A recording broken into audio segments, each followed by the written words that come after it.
Chers Bruxellois, chères Bruxelloises, bonjour. Bonjour. Bertin Mampaka, 5e sur la liste CDH, et je vous présente mon collègue Christian Deleu, qui est avec moi candidat, 23e sur cette liste CDH également.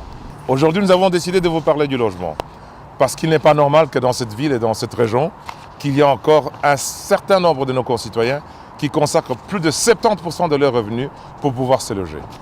Il n'est pas normal que dans le logement public, que nous constatons aujourd'hui tous les jours, qu'il y a toujours des problèmes de sécurité. Il n'est pas normal que les citoyens qui habitent dans ces endroits se plaignent en question de propriété. La conséquence, c'est que beaucoup d'entre nos concitoyens quittent la ville et la région bruxelloise pour pouvoir l'habiter à l'extérieur. Mais qu'est-ce que nous avions fait, nous, CDH, quand nous étions au logement à la ville de Bruxelles? En 2005, j'étais conseiller communal dans l'opposition. Et quand j'ai vu le travail remarquable que Bertin faisait tous les jours, j'ai décidé de le rejoindre. Il a entrepris la construction de 850 logements à Bruxelles. Et c'est lui aussi qui est à l'initiative, avec ses partenaires de l'époque, à lancer le plan 1000 logements à Bruxelles. Nous, CDH, dans la majorité à la ville de Bruxelles, nous avons tout fait, pas pour socialiser le parc du logement public de la ville de Bruxelles, n'est-ce pas, tout simplement, mais c'est pour le rendre accessible aux citoyens bruxellois.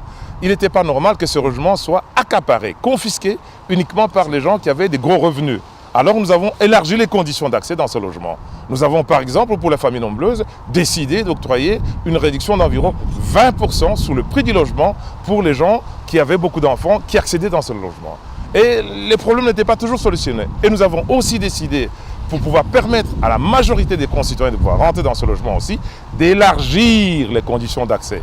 Prendre en considération les allocations familiales, prendre en considération les pensions alimentaires, prendre en considération tous les revenus que disposaient les familles et les ménages pour que ces gens puissent être dans le droit de pouvoir entrer dans ce logement. C'est pour cela que vous voyez aujourd'hui un certain nombre de citoyens bruxellois qui ont eu la chance de pouvoir y rentrer peuvent y accéder. Ça, c'est pour notre bilan. Voici donc nos propositions. Si le CDH, mon parti, mon ami Deleu et d'autres, nous revenons dans la majorité à la ville de Bruxelles. Nous estimons qu'en plus de l'allocation de loyer qui est donnée par la région bruxelloise aujourd'hui, nous estimons qu'à la ville de Bruxelles, les familles monoparentales, les familles recomposées, les familles nombreuses, n'est-ce pas, qui ne bénéficient pas, qui ne rentrent pas dans les conditions de l'allocation loyer régionale aujourd'hui, nous estimons qu'il appartient à la ville de Bruxelles d'imaginer un dispositif, n'est-ce pas, qui pourrait compléter cette allocation loyer pour les familles qui sont vraiment dans le besoin. C'est-à-dire les personnes qui attendent un logement public ou un logement social et qui n'ont pas les moyens de pouvoir se payer un logement dans le secteur privé. Donc une allocation loyer complémentaire qui est tout à fait municipale, qui n'a rien à voir avec ce que ma collègue et moi-même à la région, Céline Frémaux, nous avons donc mis en place aujourd'hui. La transformation des nombreux mètres carrés de bureaux inoccupés en logements. Il faudra aussi penser à occuper les immeubles dont les rez-de-chaussée sont entièrement occupés par des commerces, ce qui est louable, mais donc les étages sont souvent inoccupés. Donc il faudrait réaménager ça en appartements. Ce qui pourrait être intéressant aussi, et c'est dans notre programme, c'est de supprimer les taxes communales pour les nouveaux acheteurs. Et enfin, une question qu'on se pose. Est-ce qu'il est normal qu'à la ville de Bruxelles, le CPS ait une administration complète pour gérer ces 2000 ou 2800 logements?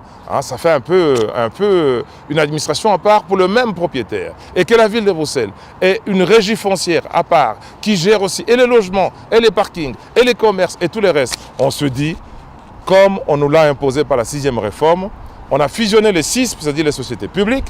Nous estimons qu'il faut peut-être réfléchir à la façon de rationaliser. Ça veut dire diminuer les charges que nous mettons sur les locataires en fusionnant, en mettant une seule et unique administration pour pouvoir gérer tous ces biens qui appartiennent à une seule et même personne, c'est-à-dire vous les Bruxellois.